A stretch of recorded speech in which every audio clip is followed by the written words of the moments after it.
nyomie blademio unsufeng boko blademio ao yeah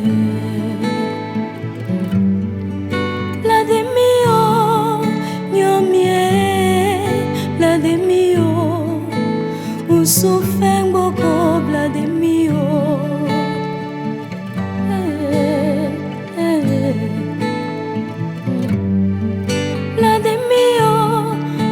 Jésus, blademio, un souffle beaucoup, blademio. Alléluia. Amen. Ok, le point suivant qu'on va aborder maintenant concernant toujours que Mahomet est un faux prophète. On va vous montrer maintenant dans la Bible, dans le Coran, clairement que Mahomet, selon Allah lui-même, Allah subhanahu wa ta'ala, dit clairement dans le Coran que Mahomet, par exemple, il est en enfer. C'est ce qu'on va lire maintenant. Ce n'est pas pour dire qu'on imagine. Vous le savez déjà. On ne parle pas sans preuve, frère. Tout ce qu'on dit toujours est écrit. Et tout est vérifié. Donc on va lire où Allah même dit que présentement Mahomet il est en enfer. C'est ce qu'on va montrer maintenant. Et s'il est en enfer, c'est un faux prophète. Parce qu'il ne peut pas croire qu'Abraham, vrai prophète de Dieu, Moïse, vrai prophète de Dieu, ou bien Noé, vrai prophète de Dieu, vont être en enfer. C'est impossible. S'il est un vrai prophète, c'est qu'il est au ciel. Mais s'il est un faux, c'est qu'il est en enfer. Judas c'est un apôtre, mais un faux apôtre. Présentement, il est en enfer. Amen. Amen. Donc on va montrer maintenant que où Allah lui-même dit clairement que Mahomet est en enfer, à la lumière des versets coraniques et des versets bibliques. Clairement. On ne tourne pas autour du pot sur ce point-là, parce que c'est tellement focal. Alors vas-y frère. Prends d'abord la sourate 33. Sourate 33, verset 56. Sourate 33, 56. Sourate 33, là on a quelques 6 versets à lire là seulement, et puis le débat est clos. Sourate 33, verset 56, on va voir Coran, Bible pour voir que Mohamed, non, il est foutu, il est en enfer. Vas-y frère. Sourate 33, 56. Oui. Certes, Allah et ses anges. Allah et ses anges Priez sur le prophète. Priez sur le prophète. Oh, vous qui croyez. Oh, vous qui croyez. Priez sur lui. Priez sur lui. Et adressez-lui. Oui. Vos salutations. Très bien. On va reprendre à zéro et on va prendre les différentes parties dans ce verset-là. Vous allez voir quelque chose qu'on reprend.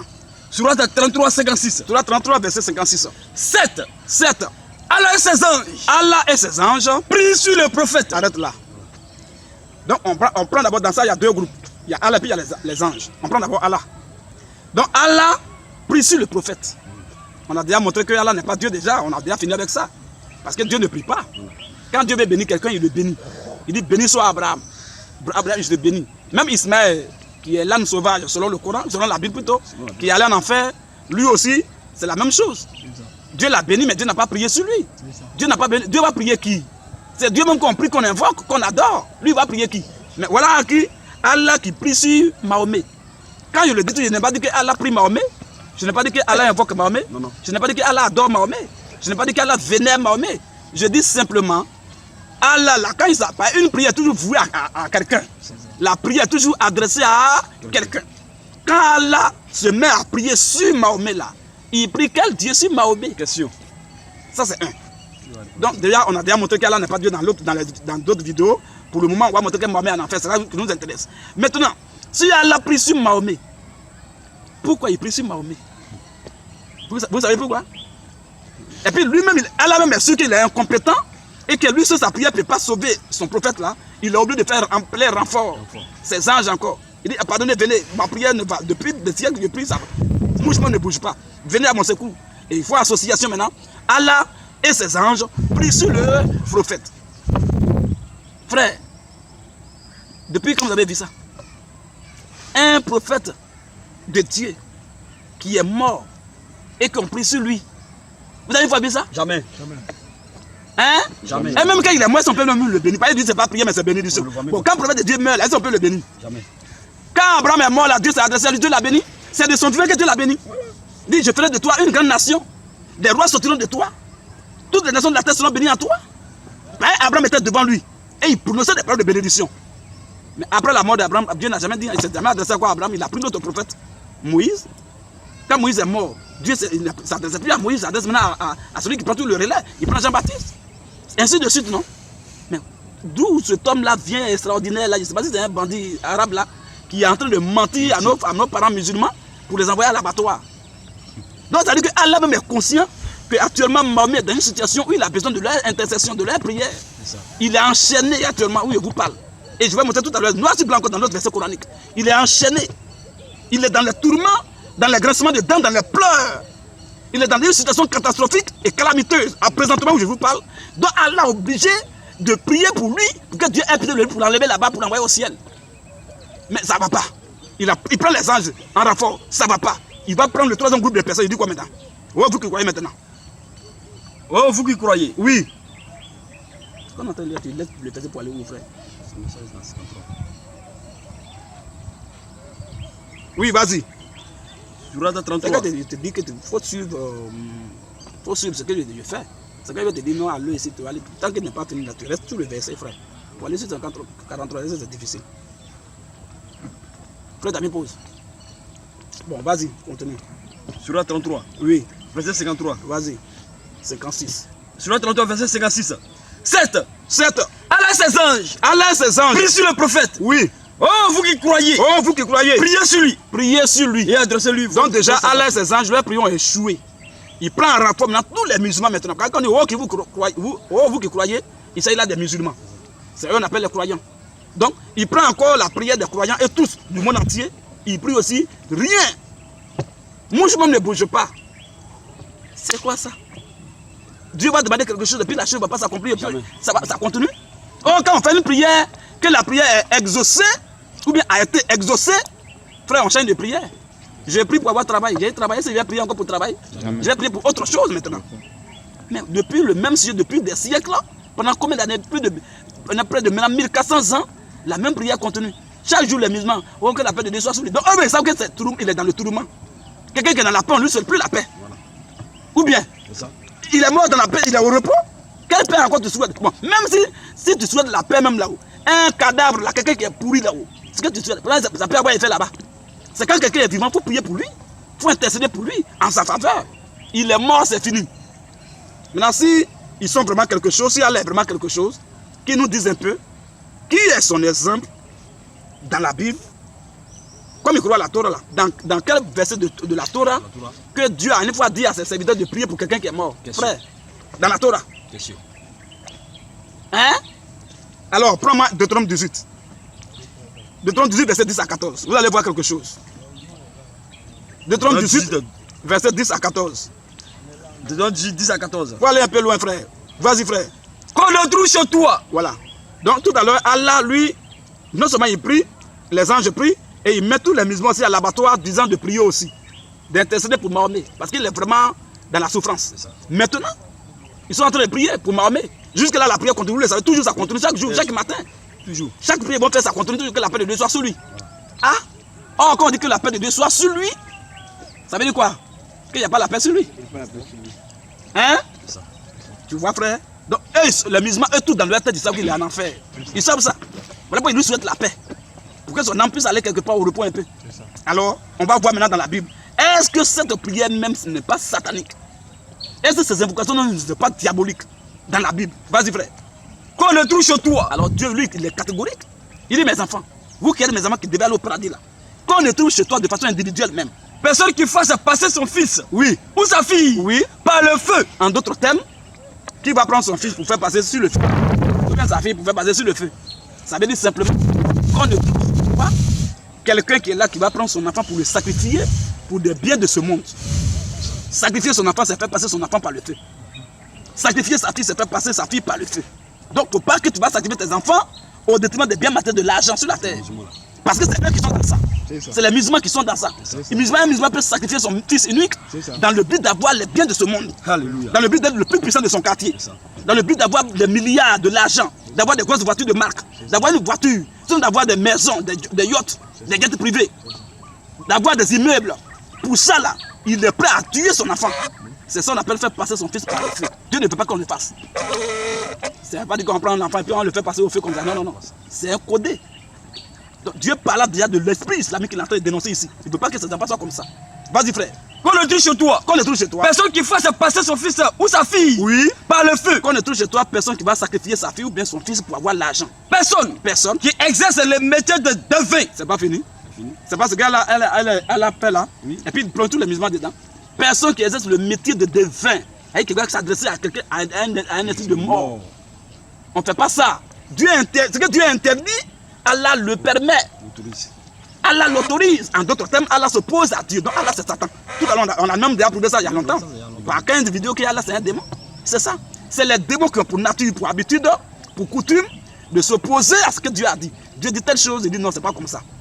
Dieu dit tu vas mourir, Adam. Il dit non, non. Dieu sait que tu ne vas pas mourir. Lui, il dit le contraire de ce que Dieu dit. Toujours, il a toujours comme ça. C'est le diable qui est là. Dieu dit il ne faut pas faire ça. On ne prie pas pour quelqu'un qui est mort. On ne s'adresse pas à un esprit de mort. Il dit non, musulmans, vous tous priez pour lui. Voilà le diable. Vas-y, frère. Personne qui exerce le métier de devin. Personne qui s'adresse à un esprit de mort. D'astrologue. D'augure. C'est eux, ils vont regarder dans ta pomme. Comme il y a 3 traits ici, comme ça, ça veut dire que vraiment c'est bonheur. Comme c'est comme ça, il faut faire sacrifice vraiment. Il faut mettre cola, tu vas jeter au carrefour là, sinon c'est pas bon. Voilà les astrologues. Ils lisent dans les pauvres. C'est pas bon. D'augure. De magicien. Très bien. De magicien. D'enchanteur. Personne qui consulte. Ceux qui évoquent les esprits. Oui. Ou disent la bonne aventure. Continue, frère. Personne qui interroge les morts. Les morts. Ce débat est clos. Mahomet est-il vivant ou mort? Les morts à longtemps. Mahomet est-il vivant ou mort? Les morts. Mais pourquoi Allah incite tous les musulmans à s'adresser à lui? Question. À le saluer? Question. Quand il salue quelqu'un, il m'adresse à la personne. Ou bien, quand il salue Abraham, mon frère Abraham, c'est que je m'adresse à Abraham. C'est ça. Dans le souci qu'il me réponde. Mais depuis plus de 1400 ans, vous le saluez, vous lui adressez vos salutations sincères. Il ne répond pas. Il vous regarde par le silence de cimetière. Voilà. Et vous avez tout le culot, même le courage de tout le saluer. Ça, vous venez, votre folie vient d'où, frère? Question. Ça, c'est une folie chronique. Une folie qu'on appelle une folie de la bouillabaisse absolue. Ça ne tient pas. Une folie démagogique. Moi-même, j'ai salué quelqu'un 2 fois, 3 fois, il ne me répond pas. Je n'ai plus le courage de le saluer. Voilà. Après, les gens saluent quelqu'un pendant 1600 ans. Il ne répond pas. Silence. Oh, Dieu dit, il ne faut même pas interroger les esprits de mort. Il est mort, on ne doit plus s'adresser à lui. La bataille continue, on avance. Dieu est le Dieu des vivants et non des morts. Il est mort, c'est fini. S'il est un enfant de Dieu, il est là, il est au repos. Voilà la Bible dit dans Apocalypse chapitre 14, verset 13, que ceux qui sont morts, heureux ceux qui sont morts dans le Seigneur, car ils se reposent de leurs œuvres. Débat est clos. Débat est clos, frère. Ou bien, alléluia. Mais pourquoi lui il meurt et l'islam, Allah, ainsi tout le monde a prié pour lui. À la fin, je vais vous montrer maintenant la définition ou même le but principal. Tu vas prendre toujours 33 là. Le but principal pour lequel Allah incitait les anges, lui-même et les anges, et le cortège de tous les musulmans du monde entier, de prier pour Mahomet là. Ce n'est pas hasard. Ce n'est pas un hasard, ce n'est pas fortuit. Mais Allah connaît le sort de Mahomet présentement. Voilà pourquoi il invite tout le monde à prier pour que, là, si les prières sont nombreuses, pour lui, ça va l'enlever dans le tourment dans lequel il est. Voilà le but. Le but Surat 33. Écoutez bien, hein, c'est pas moi qui vais dire, c'est le Coran qui va dire pourquoi Allah demande à tous les musulmans de prier et les anges de prier pour Mahomet là. Il dit ça parce que Mahomet est dans le feu. Vas-y, frère. Surat 33. Ayat 43. Voilà. C'est lui qui prie sur vous. Très bien. Là, ça dit qu'il prie même sur tous les musulmans. Le vous est mis pour les musulmans. Le vous n'est pas mis pour Mahomet seulement. Mahomet est dedans, ça dit que le vous est mis pour les croyants. Les musulmans, Mahomet est un musulman. Donc le vous là, il est dedans. Donc le vous est mis pour tous les musulmans. Alors il dit quoi? C'est lui qui prie sur vous. C'est lui Allah maintenant. Donc, il a dit à ses amis, il n'a qu'à se reposer. Maintenant lui, il va faire le combat. Donc c'est lui Allah qui prie sur vous. Mais c'est pas encore, il n'a même pas laissé, il ne veut jamais laisser ses anges au repos. Ainsi que, très bien, ainsi que ses anges. Donc Allah et ses anges encore pris sur tous les musulmans désormais. Pourquoi? Dans quel souci? Afin qu'il vous fasse sortir. Afin que Dieu ait pitié de vous pour vous faire sortir des ténèbres. Des ténèbres à la lumière. Des ténèbres à la lumière. Qu'est-ce que Allah veut nous faire comprendre par là? Quel message il veut nous transmettre? Les musulmans sont l'enfer. Que tous les musulmans sont des ténébreux. Malgré leur état de musulmans, leur état de croyants, Allah dit qu'ils sont encore ténébreux. Donc il est en train de prier à les uns pour que Dieu ait pitié d'eux, pour les enlever dans les ténèbres. Vous voyez? Donc ceux ils sont encore vivants. Eux, on va arriver sur leur dossier. On est sur le dossier uniquement. Prends-moi Matthieu 25, verset 30. Sur le dossier de Mahomet d'abord, c'est lui qui nous intéresse là. On va voir quelque chose. Les musulmans, d'autres musulmans sont encore vivants. Mais Mahomet, lui, il est déjà mort. Mais si Allah continue de prier pour Mahomet, pour que Dieu ait pitié de Mahomet pour l'enlever dans les ténèbres à la lumière, ça veut dire que les ténèbres là, c'est quoi? Donc Mahomet est dans les ténèbres. On va voir, il s'agit de quelles ténèbres? Vas-y. Matthieu 25 à 30. Matthieu 25, verset 30. Et le serviteur inutile. Et le serviteur qui est inutile, qui est un serviteur maudit là. Jetez-le. Jetez-le. Dans les ténèbres. Jetez-le. Dans les ténèbres. Les vingt de Dieu ont jeté Mahomet dans les ténèbres. Du dehors là-bas. Où il y aura des pleurs. Où il y aura des pleurs. Et des grincements de dents. C'est l'enfer, on appelle ténèbres. Alléluia. Alléluia. Amen. Donc Allah est conscient que son prophète a été jeté par les anges de Dieu dans le feu de l'enfer. Dans les ténèbres là-bas, dans le noir. Où il y a des pleurs et des grincements de dents. Allah est un spiritiste, il voit actuellement dans quel état Mahomet est. Donc il exhorte tous les musulmans à prier parce que votre gars là, il est dans le tourment présentement. Il est en train de pleurer là-bas. Il est en train de gémir. Il est dans le chaos. Il est dans une situation vraiment très calamiteuse et vraiment catastrophique. Une situation misérable actuellement, douloureuse. Donc priez pour lui. Pour que quand même Dieu puisse avoir peut-être de lui là. Si vos prières sont nombreuses, on peut l'enlever là-bas pour l'envoyer à la lumière, pour l'envoyer au ciel. Frère, est-ce qu'il y a encore une autre preuve qu'on m'a dit que Mohamed c'est un faux? Hein? C'est un faux. Pourquoi on n'a jamais prié pour Abraham? Pourquoi Dieu l'envoie de la lumière, des ténèbres à la lumière? Pourquoi on n'a jamais prié pour Moïse, pour Adam, pour Noé? Pourquoi il ne prie jamais pour Ézéchiel, pour Esaïe, pour Daniel? Et puis c'est seulement Mahomet. Parce que les gens, Allah leur a dit que vraiment le gars là il est dans le feu. Je ne vois pas Adam dans le feu. Je ne vois pas Abraham dans le feu. Jamais. Je ne vois pas Daniel dans le feu. Jamais. Ni Ézéchiel dans le feu. Ni Amos, ni Daniel, ni Osée. Tous ceux-là, ils ne sont pas dans le feu, je ne les vois même pas là-bas. Mais c'est Mahomet, je vois dans le feu. Pardonnez, priez pour lui, pour que Dieu puisse avoir pitié de lui, pour l'envoyer dans le feu de l'enfer, pour l'envoyer au ciel. Voilà quel clair, frère. Amen. Voilà l'objectif principal que Allah poursuit toujours en disant à tout le monde de prier, tous les musulmans de prier pour Mahomet, parce qu'il est dans le feu, en enfer. Amen. Amen. Maintenant, tous les musulmans même qui sont vivants, comment un homme qui est déjà croyant, donc il est éclairé. Et puis on a dit encore que tu es dans les ténèbres. C'est lui qui prie sur vous, on a fini à Mahomet, c'est lui qui prie sur vous pour qu'il vous enlève dans les ténèbres à la... Oh, Matthieu 5 dit quoi? Matthieu 5, 14. Matthieu 5. Est-ce qu'on peut prier pour un chrétien déjà? Quelqu'un qui croit déjà en Christ, est-ce qu'on peut prier pour lui? Mais pourquoi eux ils sont musulmans, ils croient en Allah? Mais malgré ça, on doit prier pour eux. Pourquoi? Vas-y frère. Matthieu 5 à 14. Vous êtes la lumière. Vous êtes la lumière du monde. Vous êtes la lumière du monde. Donc vous voyez, frère, c'est clair, hein? C'est tellement clair. Donc nous sommes la lumière du monde. Bon, est-ce qu'on peut prier pour lumière déjà pour qu'on soit encore lumière? Jamais. On est déjà lumière. Voilà. Mais les musulmans sont des ténébreux. Par ce verset, on met en enfer et ça prouve encore le déton volé que tous les musulmans sont des ténébreux. Ils sont perdus, ils sont égarés. Ils sont dans les ténèbres. Mais nous, nous sommes la lumière. C'est nous qui éclairons au contraire. Alléluia. On ne peut pas encore prier pour nous pour avoir lumière. Voilà, on est déjà lumière. Amen. Amen. On va terminer maintenant par Jean 12, verset 4 à 8. Verset 4 à 6, dernier verset. Sur ce point. Jean 12, verset 4 à 6. Jean 12, oui. 4 à 6. Vas-y frère. Un de ses disciples, Judas Iscario, fils de Simon, oui, celui qui devrait le livrer, dit, oui. Pourquoi n'a-t-on pas vendu ce parfum, oui, 300 deniers, pour les donner aux pauvres? Vas-y frère. Il disait cela. Non qu'il s'est mis à peine des pauvres, oui, mais parce il était voleur. Parce qu'il était voleur, mais le verset même c'est le verset 35. Voilà, verset 35. Mais là on parle de Judas encore qui était un voleur. C'est à cause de ça. Lui, il faisait semblant de faire du bien aux gens. Voilà. Comme les musulmans font souvent. Ils sont les plus, ils partagent l'argent. Quand il y a funérailles ou bien il y a anniversaire ou bien mariage, ils vont venir verser l'argent dessus pour qu'on voit qu'ils font du bien. Or, en réalité, c'est parce qu'ils savent où l'argent là vient bien. Voilà. Et quand ils sont en train de faire aussi de façon par ricochet, c'est pour montrer que c'est lui qui a les moyens. C'est tout. C'est l'orgueil en fait. Voilà. Sinon, Jésus a dit quand ta main gauche donne quelque chose, il ne faut pas que la main droite doit savoir. En d'autres termes, quand tu donnes quelque chose à ton frère qui est là, lui qui est à côté ne doit pas savoir ça. Mais quand eux ils veulent faire, tu es là-bas et puis il verse l'argent. Quand un homme qui verse l'argent sur son frère, tu peux lui donner dans le secret, mais pour que les gens les voient. Voilà l'orgueil pantanté. Parce que leur patron, Allah, même commandant du bateau, il est l'orgueilleux. Donc il a fait des enfants orgueilleux. Ou bien des esclaves orgueilleux. Frère, vas-y. Jean 12, oui, verset 35. Vas-y. Jésus l'a dit. La lumière est encore pour un peu de temps au milieu de vous. Oui. Marchez. Pendant que vous avez la lumière. Afin que les ténèbres. Ne vous surprennent point. Vous puissiez descendre en enfer de façon brusque. Celui qui marche dans les ténèbres. Là, ne sait même pas où il va. Voilà pourquoi son vivant il a dit je ne connais pas mon sort ni votre sort. Voilà. Un homme qui est dans les ténèbres, il ne sait pas où il va. Un homme qui est ténébreux, c'est un faux prophète. Donc Mahomet, faux prophète. Il remplit toutes les caractéristiques, tous les traits particuliers d'un faux prophète. Voilà pourquoi Allah dit lui pour qu'on puisse avoir pitié de lui un jour, pour l'enlever dans le feu, pour l'envoyer de l'autre côté. Ça, c'est l'exemple aussi des catholiques aussi. On va arriver sur leur dossier après. Mais c'est leur exemple qui est là. Eux, ils parlent de ça purgatoire. Les musulmans disent que c'est juste comme un carrefour. Ou bien comme un pont. On appelle ça pont Sirac.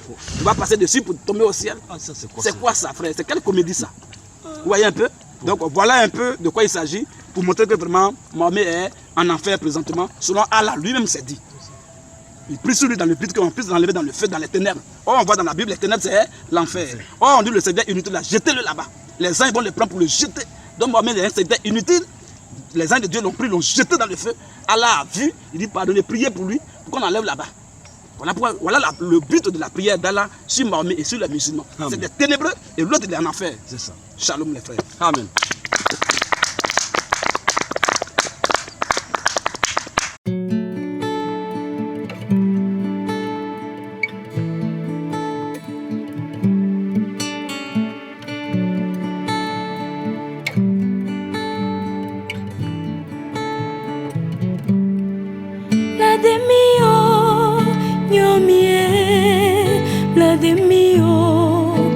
Un souffle beaucoup de mio.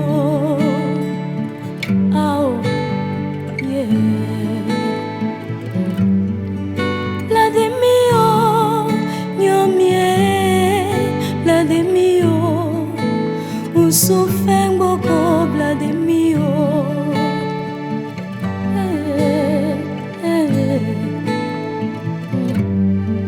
La de mio, famille Jésus. La de mio, un souffle